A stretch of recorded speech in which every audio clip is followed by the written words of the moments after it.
আল্লাহ রাব্বুল আলামিন পৃথিবীতে আমাদেরকে সৃষ্টি করেছেন। মানুষের জীবন একটি বৃত্তের মতো। একটি বৃত্তের নির্দিষ্ট একটি প্রান্ত থেকে আবর্তন শুরু করলে একটা সময় পার হওয়ার পরে আবারও সেই নির্দিষ্ট প্রান্তেই আমাদেরকে ফিরে আসতে হয়। ঠিক অনুরূপভাবে মানুষের জীবনের একটা সময় থেকে যখন আমরা পথ চলা শুরু করি, চলতে চলতে চলতে একটি সময় আবারও সেই অবস্থায় আমাদেরকে ফিরে আসতে হয়। মানুষের এটাই হচ্ছে জীবনচক্র, এটাই হচ্ছে প্রকৃতির নিয়ম। আমার ভাইয়েরা, আমরা শৈশবে শিশু অবস্থায় ছিলাম। শৈশব থেকে আল্লাহ রাব্বুল আলামিন আমাদেরকে কৈশোর থেকে যৌবনে, সবশেষে বার্ধক্যে তিনি আমাদেরকে পদার্পণ করিয়েছেন। একজন মানুষ যখন শৈশব অবস্থা অতিবাহিত করে তখন ওই মানুষটি দুর্বল থাকে। কেমন থাকে? দুর্বল থাকে। শৈশব থেকে আল্লাহ রাব্বুল আলামিন কৈশোর পেরিয়ে যৌবনে নিয়ে আসেন। যেই যৌবন হচ্ছে একজন মানুষের সোনালী সময়, যে সময়ে মানুষের শক্তি সামর্থ্য অনেক বেশি থাকে। আবার এই যৌবনকে পাশ কাটিয়ে আল্লাহ রাব্বুল আলামিন মানুষকে বয়োবৃদ্ধ অবস্থা, বার্ধক্যের অবস্থায় আবারও তিনি নিয়ে আসেন, যেটি দুর্বলতার দিক থেকে শৈশবকালের মতোই। কথা কি বুঝতেছেন? আমার ভাইয়েরা, শৈশবে আমরা দুর্বল থাকি, যৌবনে এসে শক্তি সামর্থ্য অর্জন করি। আবারও যখন তিনি আমাদেরকে শৈশবে ফিরিয়ে দেন, আবারও যখন তিনি আমাদেরকে বার্ধক্যে ফিরিয়ে দেন, তখন বার্ধক্য বয়সে বয়োবৃদ্ধ অবস্থায় আমরা কেমন যেন আবারও প্রথম অবস্থা শিশু অবস্থায় ফিরে যাই। এটাই হচ্ছে মানব জীবন চক্র।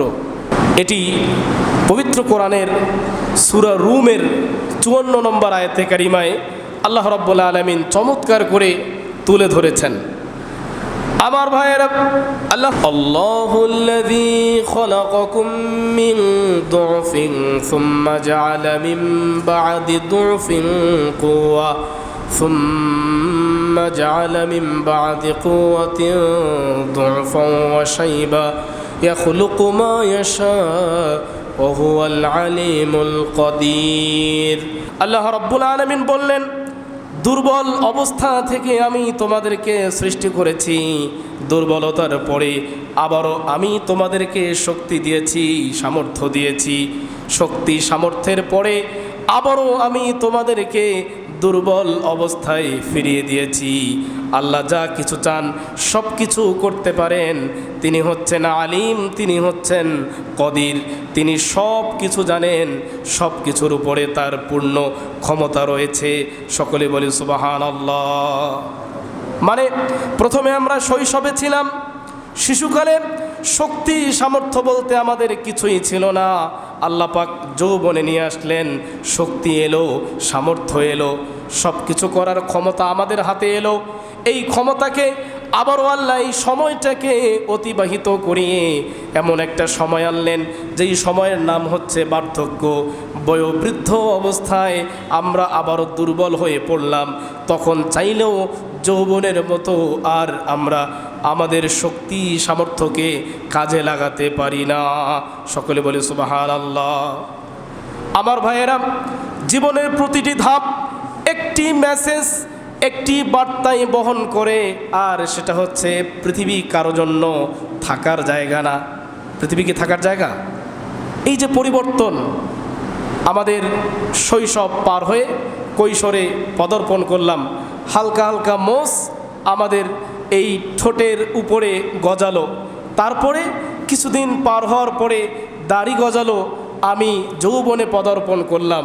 যৌবন পার করে আমার এই চুল, আমার এই দাড়িগুলো আস্তে আস্তে সাদা হতে শুরু করলো, শরীরটি দুর্বল হতে শুরু করলো। আমি এখন বয়োবৃদ্ধ, বার্ধক্যে উপনীত হলাম। এই যে পরিবর্তন মানুষের জীবনের, এই যে ধাপগুলি একটা মাত্র বার্তাই বহন করে, আর সেই বার্তা হচ্ছে এই পৃথিবীর জমিন ক্ষণস্থায়ী, এখানে কেউ কোনোদিন থাকার জন্য আসে না, বরং এটা হচ্ছে একজন মানুষের ভ্রমণখানা, সফরখানা। এই সফর শেষ করে অনন্ত অসীমকালের যাত্রায় আমাদেরকে পাড়ি জমাতে হবে। সকলে বলি সুবহানাল্লাহ। এজন্যই কবি বললেন, ইহা হাম সব মুসাফির হ্যায় ওহি আখের ঠিকানা, কোই আগে রওয়ানা হ্যায় কোই পিছে রওয়ানা। এখানে আমরা সবাই মুসাফির, কেউ আগে রওনা করেছে পরকালের যাত্রার পথে, আর কেউ পরে রওনা করেছে। আগে হোক পরে হোক, সবাইকে এখান থেকে আমাদের পরপারে পাড়ি জমাতে হবে।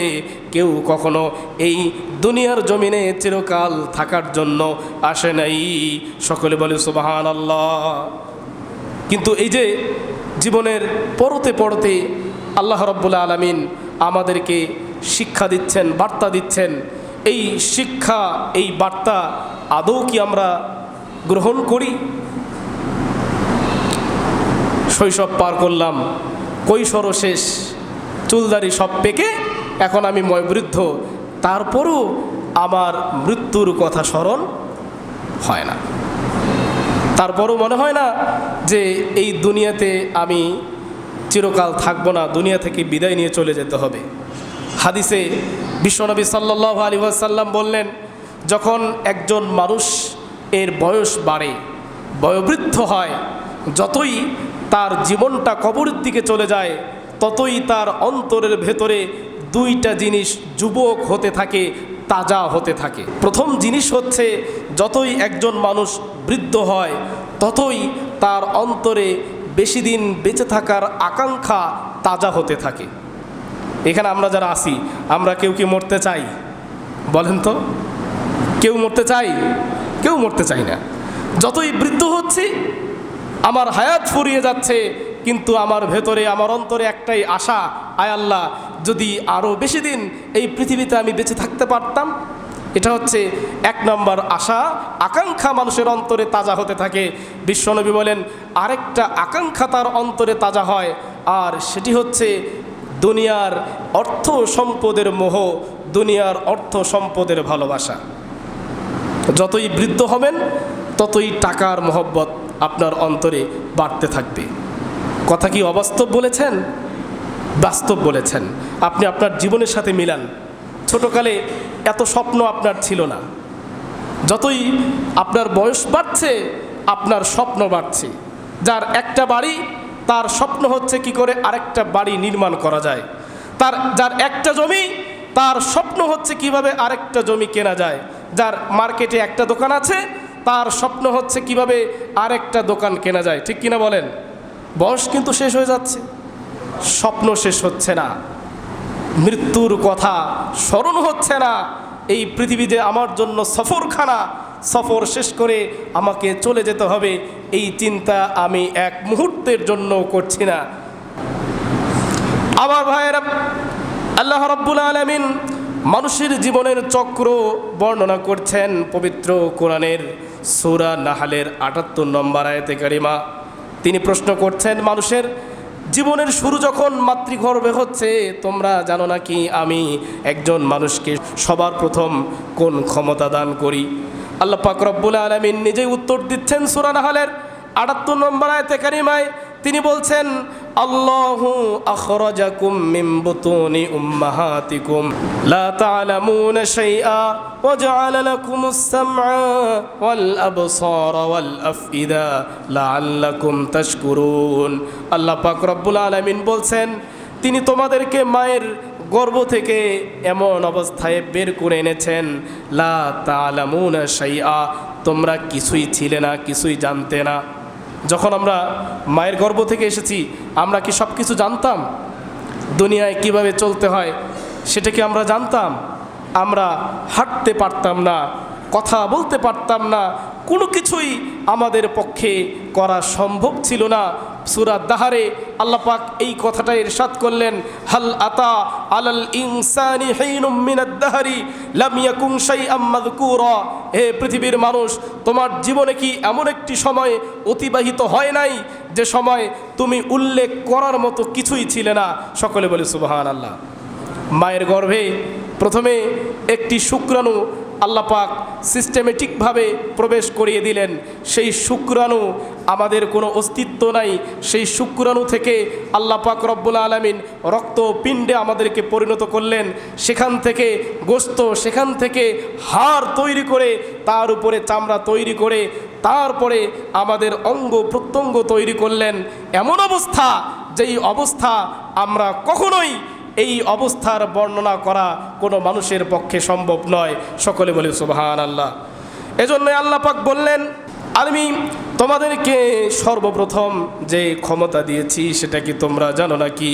আল্লাহ পাক বললেন, ওয়াজআলা লাকুমুস সামআ ওয়াল আবসারা ওয়াল আফইদা। আমি একজন মানুষকে সর্বপ্রথম শোনার ক্ষমতা দান করেছি। সকলে বলি সুবহানাল্লাহ। কিসের ক্ষমতা দিয়েছেন? শোনার ক্ষমতা। এরপর আল্লাহ পাক বললেন, ওয়াজআলা লাকুমুল আবসারা ওয়াল আফইদা। দ্বিতীয় নম্বর ক্ষমতা আমি তোমাদেরকে যেটি দিয়েছি সেটি হচ্ছে দৃষ্টি শক্তি, দেখার ক্ষমতা। আর 3 নম্বরে তোমাদেরকে যে ক্ষমতা দিয়েছি সেটা হচ্ছে উপলব্ধি করার জন্য আমি তোমাদেরকে অন্তর দিয়েছি, হৃদয় দান করেছি। সকলে বলে সুবহানাল্লাহ। আমার ভাইয়েরা, তাহলে আমাদের এই যে জীবন চক্র, প্রতিটি ধাপ আমাদেরকে একটি বার্তায় দিচ্ছে, সেটি হচ্ছে এই পৃথিবী থাকার জায়গা নয়। আজকে আমরা যে বিষয়টি নিয়ে আলোচনা করব সেটা হচ্ছে মুরব্বীদের প্রতি আমাদের দায়িত্ব। কারণ আজকে যারা মুরব্বী রয়েছেন তারা একটি সময় যুবক ছিল কি ছিল না? এই আজকে যারা আমরা যুবক রয়েছি তারা একটা সময় কৈশোরে অবস্থান করেছি। যারা এখন কিশোর অবস্থায় রয়েছি তারা একটি সময় শিশু অবস্থায় ছিলাম। আমাদের প্রত্যেককেই, যদি আমাদের হায়াত বেশি হয়, লম্বা হয়, তাহলে প্রত্যেককেই এই সময়গুলো পার করে বার্ধক্যে উপনীত হতে হবে। আজকে আমি যদি বয়োবৃদ্ধ এই মুরব্বী মানুষকে সম্মান করতে পারি, তাদের প্রতি আমার এই দায়িত্বগুলো পালন করতে পারি, তাহলে যখন আমি মুরব্বী হব তখন আমার যে যুবক শ্রেণীর মানুষজন আমার সামনে থাকবে, আমার সময়ে অবস্থান করবে, এরাও তখন আমাকে সম্মান করবে, আমার প্রতি দয়া প্রদর্শন করবে। সকলে বলে সুবহানাল্লাহ। কিন্তু আজকে যদি আমি অবহেলা করি, মুরব্বীদের সম্মান বিনষ্ট করি, তাহলে যখন আমি বুড়ো হব, আমি বৃদ্ধ হব, তখন আমি কি সম্মান পাব? আমার ভাইয়েরা, বিশ্বনবী বললেন যে যুবক বার্ধক্যের কারণে বয়োবৃদ্ধ মানুষকে সম্মান করবে, সম্মান প্রদর্শন করবে, এই যুবক যখন বৃদ্ধ হবে আল্লাহ তাআলা তাকে সম্মান করার জন্য কিছু সংখ্যক যুবককে পয়দা করবেন। সকলে বলে সুবহানাল্লাহ। আমার ভাইয়েরা, আল্লাহ রাব্বুল আলামিন বললেন, ইম্মা ইয়াবলুগান্না ইনদাকাল কিবারা আহাদুহুমা আও কিলাহুমা ফালা তাকুল লাহুমা উফফিন ওয়ালা তানহারহুমা ওয়াকুল লাহুমা কওলান কারীমা واخفض لهما جناح الذل من الرحمة وقل رب ارحمهما كما ربياني صغيرا। আল্লাহ রাব্বুল আলামিন সূরা বনী ইসরাঈলের 23 এবং 24 নম্বর আয়াতে কারিমা তিনি আমাদেরকে সুকৌশল শিখাচ্ছেন। মুরব্বীদেরকে সম্মান করতে হলে প্রথম যে শক্তি তোমাদের প্রয়োজন, সেই শক্তি সম্পর্কে আল্লাহ পাক উপদেশ দিচ্ছেন। সেই শক্তির নাম হচ্ছে ধৈর্য। সেই শক্তির নাম কি? যদি আমি মুরব্বীদেরকে সম্মান করতে চাই, মুরব্বীদের প্রতি আপনার আমার এই গুরুদায়িত্ব পালন করতে চাই, তাহলে প্রথম যে যোগ্যতা আপনাকে আমাকে অর্জন করতে হবে, সেই যোগ্যতার নাম হচ্ছে ধৈর্য। কি যোগ্যতা? ধৈর্য। আমার ভাইয়েরা, সূরা বনী ইসরাঈলের 23 এবং 24 নম্বর আয়াতে কারিমা মূলত মা বাবা কেন্দ্রিক আল্লাহ পাক নাজিল করেছেন। আল্লাহ পাক বললেন, ইম্মা ইয়াবলুগান্না ইনদাকাল কিবরা আহাদুহুমা আও কিলাহুমা, যদি মা অথবা বাবা অথবা উভয়ে বার্ধক্যে উপনীত অবস্থায় তোমার কাছে থাকে, ফালা তাকুল লাহুমা উফিউ, তাহলে তুমি বিরক্ত হয়ে কখনো তাদেরকে পর্যন্ত বলো না। আহ, এই শব্দটা পর্যন্ত তুমি তাদের সামনে উচ্চারণ করো না। বিরক্ত হয়ে, কি হয়ে? বিরক্ত হয়ে কখনো আহ এই শব্দটা তাদের সামনে বলো না, আল্লাহ পাক নিষেধ করলেন। ওয়ালা তানহারহুমা, এবং তাদের সাথে ধমকের সুরেও কথা বলো না। ওয়াকুল্লাহুমা কাওলান কারীমা, আল্লাহ পাক বললেন বরং তোমরা তাদের সাথে সম্মানজনক কথা বলো। সকলে বলি সুবহানাল্লাহ। ওয়াকফিদ লাহুমা জানাহায যুল্লি মিনার রাহমা, এবং তাদের জন্য রহমতের ডানা বিছিয়ে দাও। সকলে বলি সুবহানাল্লাহ। ওয়াকুর রাব্বিরহামহুমা কামা রাব্বায়ানি সগীরা, এবং আমি আল্লাহর কাছে এই বলে দোয়া করো, আয় আল্লাহ, বার্ধক্যে আমার মা বাবা উপনীত হয়ে যে অবস্থায় দিন কাটাচ্ছে, শৈশবে আমিও এরকম অবুঝ ছিলাম, শৈশবে আমিও এরকম অসহায় ছিলাম, তারা শৈশবে আমাকে যেভাবে লালন পালন করেছে, আয় আল্লাহ তুমি আমার মাধ্যমে তাদেরকে সেভাবে লালন পালনের তৌফিক দান করো। সকলে বলে সুবহানাল্লাহ। আমার ভাইয়েরা, এই যে আয়াত দুটি, এখান থেকে যে কৌশল আল্লাহ পাক আমাদেরকে শেখাচ্ছেন সেটা হচ্ছে ধৈর্য। সেটা কি? ধৈর্য। আপনারা কি বিরক্ত হচ্ছেন? আমার ভাইয়েরা, একটা ছোট্ট শিশুকে হাতে ধরে সাথে নিয়ে আপনি যখন চলবেন রাস্তা দিয়ে, দেখবেন বিভিন্ন রকমের প্রশ্ন সে আপনাকে করছে। আব্বু এইটা কি? আব্বু ওইটা কি? বিভিন্ন রকমের প্রশ্ন আপনাকে করছে। কোনো দোকানের সামনে যখন আপনি দাঁড়াবেন তখন আপনার মাথা খেয়ে ফেলবে, আব্বু আমি ওইটা নেব, আব্বু আমি এইটা নেব। বিভিন্ন ধরনের পণ্য খাবার আপনার কাছ থেকে ডিমান্ড করবে, সে চাবে। আর বাবা হয়ে আপনি তাকে বলছেন যে হ্যাঁ বাবা এটা হচ্ছে ওইটা, এটা হচ্ছে ওইটা, সব কিছুর নাম আপনি বলছেন এবং তাকে সব কিছু কিনে দিচ্ছেন। একটি মুহূর্তের জন্য আপনি বিরক্ত হচ্ছেন না, হন নাকি? আপনার ছোট ছেলে ছোট মেয়ে আপনার সাথে দোকানে গিয়েছে, এই আচার চাচ্ছে, এই চকলেট চাচ্ছে, এই বিস্কুট চাচ্ছে, নানা ধরনের খাবার সে চাচ্ছে, আইসক্রিম চাচ্ছে, আপনি কিন্তু বিরক্ত হচ্ছেন না। পকেটে টাকা থাকলেও বিরক্ত হচ্ছেন না, পকেটে টাকা না থাকলেও বিরক্ত হচ্ছেন না। আপনি আপনার সন্তানের চাহিদা পূরণ করার জন্য মরিয়া হয়ে উঠেছেন। সকলে বলে সুবহানাল্লাহ। কি চিত্র, কি ভুল বলছি আমি? আমার ভাইয়েরা, এই বাবা যখন বৃদ্ধ হন তখন তিনিও শৈশবের এই ছোট বাচ্চার মতো হয়ে যান। আপনি ছোট থাকা অবস্থায়, আমরা ছোট থাকাকালীন মা বাবার কাছে যা কিছু চেয়েছি সব কিছু তারা দিয়েছে। আমরা যদি ভুল কোনো আবদার করেছি তারপরও তারা পূরণ করেছে, কখনো বিরক্ত হয় নাই, কখনো আমাদের উপরে রাগ করেন নাই। অথচ এই মা বাবা যখন বৃদ্ধ হচ্ছেন, তারা যখন তাদের স্মৃতিশক্তি লোপ পেয়ে তারা যখন আবারও শৈশবের সেই শিশুদের মতো আচরণ করছেন, তখন আমরা সন্তান হয়ে এক মুহূর্তের জন্য ধৈর্য ধারণের চেষ্টা করি না, বরং প্রতি মুহূর্তে তাদের উপরে বিরক্ত হই, তাদের সাথে ধমকের সুরে কথা বলি, তাদের সাথে অপমানজনক কথা বলি। এরকম সন্তানের উপরে আল্লাহর লানত, ফেরেশতার লানত, তার জন্য জাহান্নাম ওয়াজিব হয়ে যাবে। সকলে বলি নাউজুবিল্লাহ। কথা কি বুঝতেছেন? আপনি যখন ছোট ছিলেন আপনার মা বাবা তো রাগ করতেন না। আজকে আপনার মা বাবা বৃদ্ধ হয়েছেন, স্মৃতিশক্তি হ্রাস পেয়েছে, সে কিছু একটা বললে, ভুল বললেও আপনি যদি রাগ করেন, আপনি ধৈর্যের পরিচয় দিতে পারলেন না। তার মানে এই ধৈর্যের মাধ্যমেই আপনাকে জান্নাত অর্জন করে নিতে হবে। যদি ধৈর্য ধারণ করতে না পারেন তাহলে আপনি আদর্শ সন্তান হতে পারেন নাই। পারছেন কি? কথা মনে হয় বুঝাইতে পারতেছি না। রগিবা আনফু রাজুলিন আদরাকা ইনদাহু আবাওয়াহু ফালাম ইউদখিলাহুল জান্নাতা। বিশ্বনবী বললেন, ওই সন্তান ধ্বংস হয়ে যাক যে বয়োবৃদ্ধ অবস্থায় মাকে অথবা বাবাকে পেয়েছে অথচ মা বাবার মাধ্যমে জান্নাত অর্জন করতে পারে নাই। সকলে বলে নাউজুবিল্লাহ। বিশ্বনবী বলেছেন, মা বাবার সন্তুষ্টির মধ্যেই আমি আল্লাহর সন্তুষ্টিকে নিহিত রেখেছি। সকলে বলি সুবহানাল্লাহ। বিশ্বনবী রমজান মাসে মিম্বারে আরোহণ করছেন, ফেরেশতা জিবরিল এসে কানে কানে বলছে, ও নবী, যে মা বাবাকে বৃদ্ধ অবস্থায় পেয়েছে কিন্তু জান্নাত পায় নাই, সেই সন্তান ধ্বংস হয়ে যাক। বিশ্বনবী পড়েছেন আমিন। বিশ্বনবী কি পড়েছেন? আমিন। আর আমরা আজকে যদি অসুস্থ অবস্থায় পড়ে থাকে, যদি ভুল কোনো কথা বলে থাকে, সাথে সাথে প্রতিবাদ করি, আমাদের উপরে লানত। আমরা ওই রকম সন্তান হতে পারিনি। পারছি কি? পারিনি। আমার বাবা, আপনার বাবা হয়তো স্ট্রোক করেছে, স্ট্রোক করার পরে সে শিশু, সে আর ওই অবস্থায় থাকে না, মাথায় কিছুই থাকে না, অনেক কিছু বলতে পারে, বিরক্ত হওয়া যাবে?